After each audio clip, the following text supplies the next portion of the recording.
各位美股脈動新聞嘅觀眾朋友，大家好。今日係4月13號，星期一。啱啱過去呢個週末，全世界嘅投資者恐怕都係無效好瞓。如果你有睇過我哋頻道張封面圖，應該已經感受到嗰種山雨欲來風滿樓嘅窒息感。美伊談判喺伊斯蘭堡正式宣告破裂，特朗普總統隨即下令封鎖霍爾木茲海峽。原油價格即刻應聲跳升，直接衝破咗$100大關。對於習慣咗低通脹、低利率嘅市場嚟講，呢下無疑係一記悶雷。幣圈更加係血流成河，超過14萬人爆倉。但係作為一個樂觀保守派嘅小編，我今日想同大家傾下，喺呢啲極端恐慌嘅數據背後，我哋係咪真係面臨崩盤，定係話呢個又係一次市場情緒嘅過度反應？今日我哋會拆解上週末3大核心新聞，回顧星期五美股同商品嘅真實表現，最後幫大家整理今日星期一最重要嘅財經賽程。我哋而家即刻開始今日嘅深度解釋。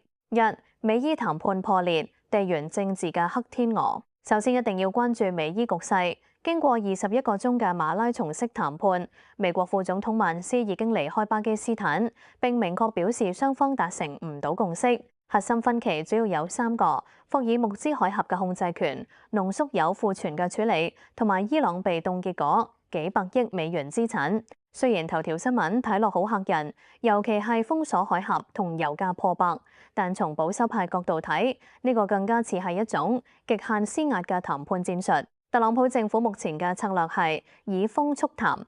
雖然短期內原油日價會好高，但大家要注意，談判大門並未完全閂死，市場最驚嘅係不確定性。而家靴子落地，即係談判冇結果，市場反而進入咗幫風險定價嘅階段。我認為原油破百之後會面臨強大嘅需求抑制，長期企穩喺$110以上嘅機率唔係100%。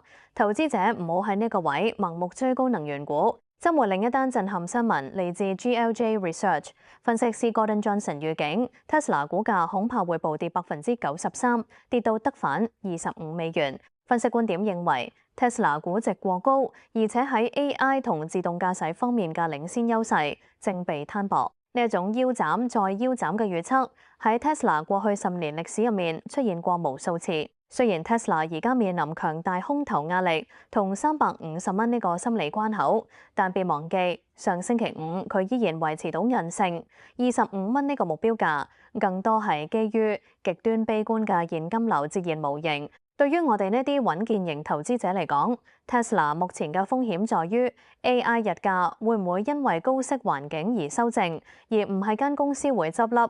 建議觀望，唔建議喺恐慌入面割肉。OpenAI 嘅 Altman 屋企俾人襲擊，反映咗社會對 AI 變革嘅焦慮。與此同時 Anthropic 喺企業端嘅營收反超咗 OpenAI， 呢個說明 AI 賽道已經由情緒驅動轉向業績驅動，呢樣對市場係好事。泡沫正喺度擠出嚟，真正有賺錢能力嘅 AI 公司，例如 Anthropic 或者 Meta 會脫穎而出。呢個亦印證咗我哋保守選股嘅原則，只投有正向現金流嘅龍頭。至於上週五4月10日美股及商品市場回顧，喺混亂嘅週末消息之前，上星期五嘅市場其實已經顯露出分歧。一美國股市大盤指數，道瓊斯指數收跌0.56%，報47,916.57點。傳統價值股受通脹預期升溫影響，壓力比較大。標普500指數微跌0.11%，報6,816.89點。雖然收跌，但全個禮拜仍錄得3.5%以上升幅，屬於高位震盪。納斯達克指數逆勢上升0.35%，報22,902.89點。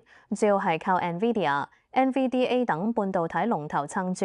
指數分化話俾我哋聽，資金正從傳統板塊擔心能源成本轉向科技防禦板塊 ，AI 帶來嘅增長確定性，呢個係典型嘅強者恒強邏輯。而美國國債表現，10年期美債收益率上星期五收喺4.315%附近，全週呈現先跌後升。隨住美伊談判破裂，市場對降息嘅預期大幅推遲，甚至有交易員賭到2027年先減息。呢個對債市係利淡，國債價格持續受壓。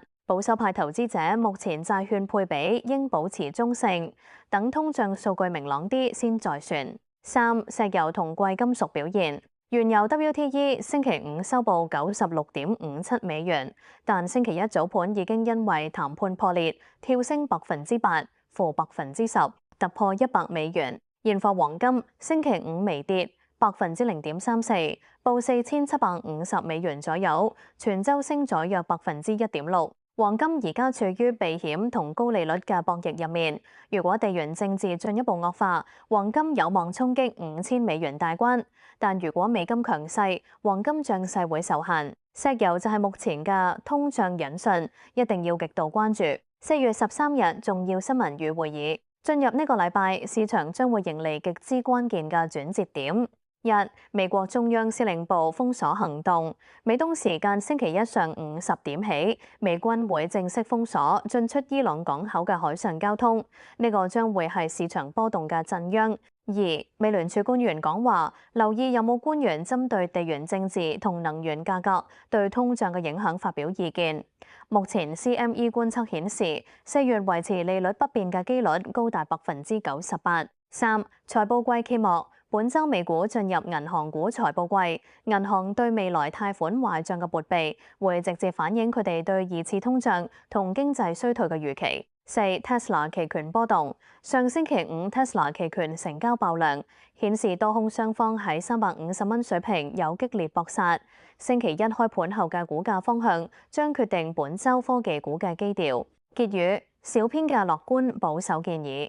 面對今日滿屏都係崩盤、爆倉、戰爭呢類標題，我想送大家一句話：牛市往往喺恐慌入面孕育，喺分歧入面生長。雖然美伊局勢緊張，原油破百會短期推高通脹，但呢個亦可能迫使美聯儲喺政策上更加謹慎，避免過度緊縮，搞到經濟硬着陸。操作上建議保留20%、負30%現金。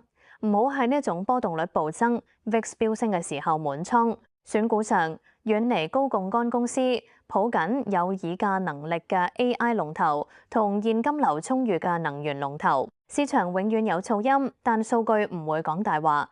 我哋會持續幫你追蹤呢場地緣政治同金融市場嘅博弈。感謝收看今日嘅美股脈動新聞。如果你覺得內容有幫助，請點讚、訂閱同埋開埋小鈴鐺。我哋下次見。